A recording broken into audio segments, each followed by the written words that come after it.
Commander Legends has just given us an amazing new card that's so good, it's really only fit for royalty.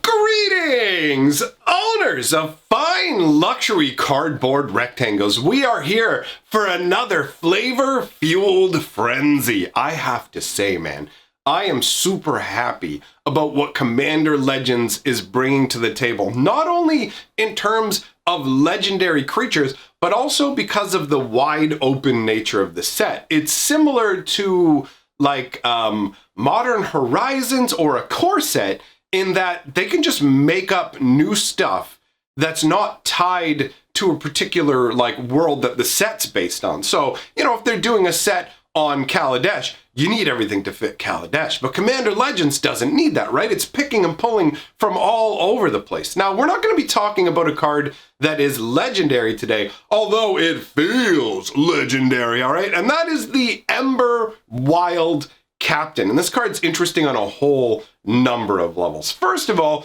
just for what it is all on its own. 1 red and 3 for a 4/2.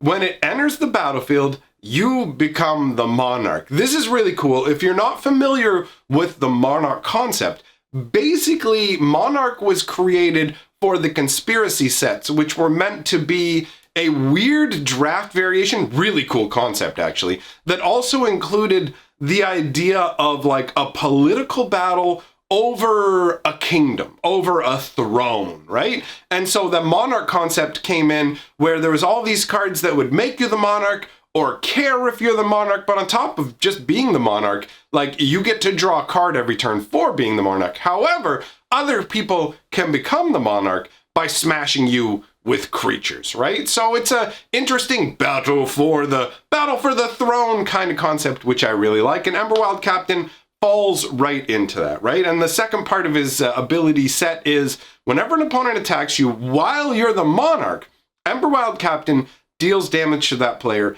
equal to the number of cards in their hand. And the flavor behind this card is amazing.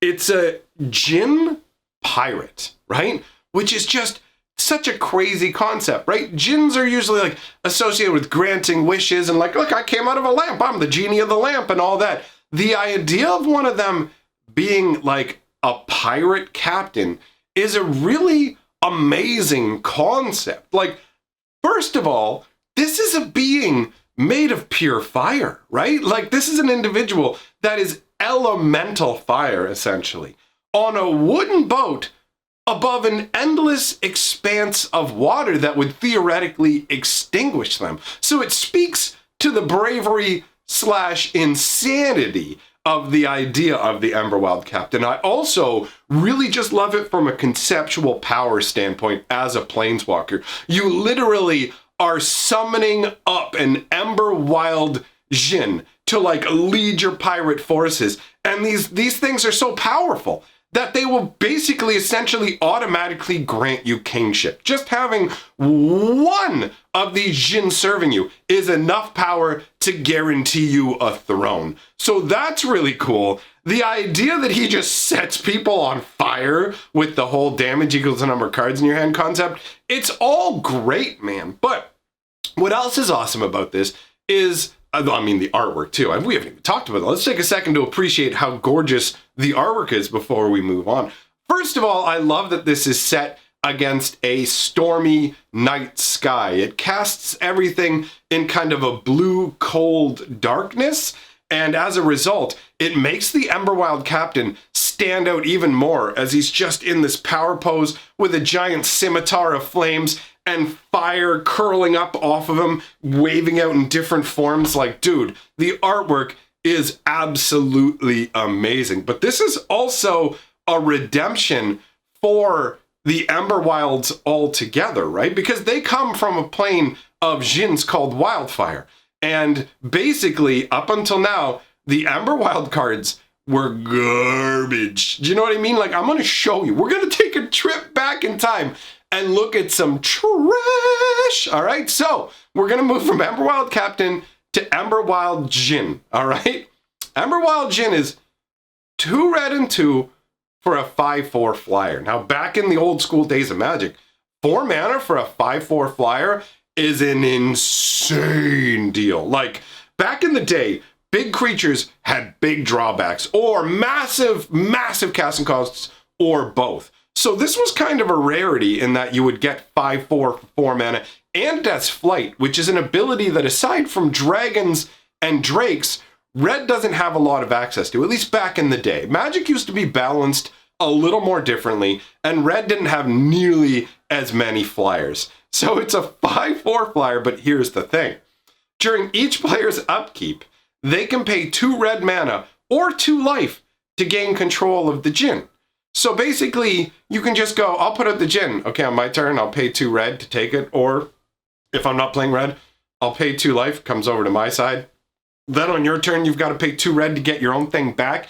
And it can't even attack because it's got summoning sickness. You know what I mean? Because it hasn't been on your side. So this thing would just go back and forth across the board. And in all honesty, most people wouldn't play it. The flavor text says a hefty price is no guarantee of quality merchandise. Almost feels like a tagline for Magic the Gathering right now, doesn't it?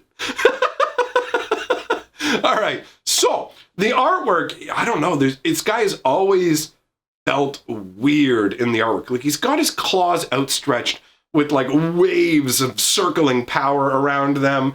And he's just weird, man. Like, he just feels too thick. Like, when he shows up, like, bro, you need to go on a diet or something. Your body is like weirdly shaped. Like, he's got abs and everything, but his body looks like muscly and weird. And like, he just like, he feels half human and half inhuman, right? Like, he's got the human face and the beard, but his body's bizarre. His hands are like claws. I've always found the artwork on this card to be kind of wonky, to be real. But the card sucks. But it doesn't suck as bad as the leader of the Ember Wilds, the Grand King who lords over all of the Djinns, is garbage. All right, the Ember Wild Caliph.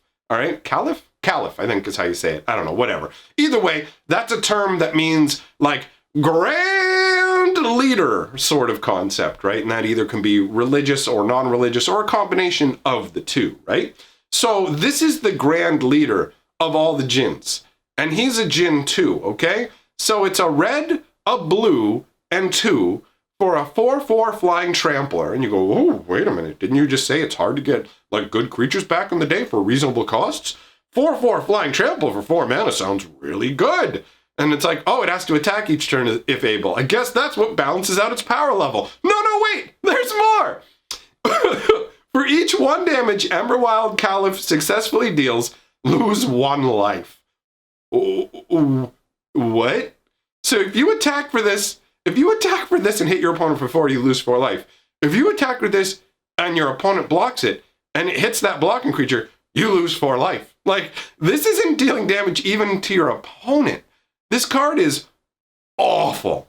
It has to swing every turn. It's so hard to really take advantage of this. It's a garbo card. But the artwork, I always thought, was pretty striking. You know what I mean? Like, you've got the ruler there sitting in his palace, and in the background, you can see like rivers of fire and stuff like that because they're from an elemental plane of fire. So while the card itself is pretty garbage, the flavor of it's pretty good. The fire breathes while the air burns, right? So this particular elemental plane, they actually have portals located throughout the plane, and as a result, these Djinns make their way to different worlds, different planes of existence, and you can actually see their effects in a specific card called Ember Wild Auger. It's actually a goblin from Future Sight. And up until the Ember Wild Captain coming along, it was the least garbage card with Ember Wild in the name. So it's 1 red and 1 for a 2/1 goblin. You sacrifice him, and he does 3 damage to target player, but you can only activate that ability during your upkeep, which kind of balances it out, right? It doesn't let you do any kind of like tricky maneuvers where you can either attack or block with it, and then sack to take advantage of the damage. So the card feels okay. It's not too bad for 2 mana. You know what I mean? It's not awful like the other cards we looked at, which automatically takes it up a notch. But what's really funky about this is the flavor text, because it's actually true. Legends say a Djinn gave the goblins a gift they could never hope to master. That's 100% true. The Djinns taught the goblins their fire magic, specifically knowing there was zero chance any of them could actually harness the magic effectively, and it would just sow chaos and destruction, which is pretty crazy. And I mean, red is the color of chaos and in some ways entropy, a little bit. You know what I mean? I guess black is more that way, but red is very much a chaotic color, right? So the idea of these Djinns just randomly doing capricious things like, I'm going to teach this goblin to wield insane fire magic. Like 3 damage is a lot of damage. I mean, it may not sound like that much to a planeswalker. You got 20 life, you're only losing, what, 15% of it. But if you compare the fact that most humans are 1/1 or 0/1, the fact that this goblin is 2/1, being trained to use that level of elemental fire, like, that's crazy. It's like, you could go around just laying waste to massive groups. You just, boom, make elephants blow up, all kinds of crazy stuff, right? So that's got some cool flavor. But the Ember Wild Captain finally brings a good card to the name. I mean, I think Ember Wild Captain's really, really solid. Things not legendary. You can have multiples of them. The fact that it auto makes you the Monarch is nice, although that also does paint a target on you. But before anybody can take the monarchy from you, you're automatically going to be able to smack them for the number of cards in their hand right off the bat. So to me, a very, very cool card. It almost feels like this would be stronger in non-commander. I don't know about that though, because I don't play commander really, you know what I mean? So I'm not 100%. You can let me know what you think about that, because it's that time, my friends. It's time for you to let me know what you think of this Ember Wild silliness down in the comments below. If you like what I'm doing here, comment, subscribe, like. It's all fantastic for the channel, and I appreciate it. And other than that, if you love what I'm doing, jump on my Patreon. I'm going to throw a link up on the screen to my newest lore video, and later today, there'll be another lore video dropping. So come on by and check it out. Well, not here, right? Come on by over there and check it out. Thanks for being here, my friends. I will see you next time.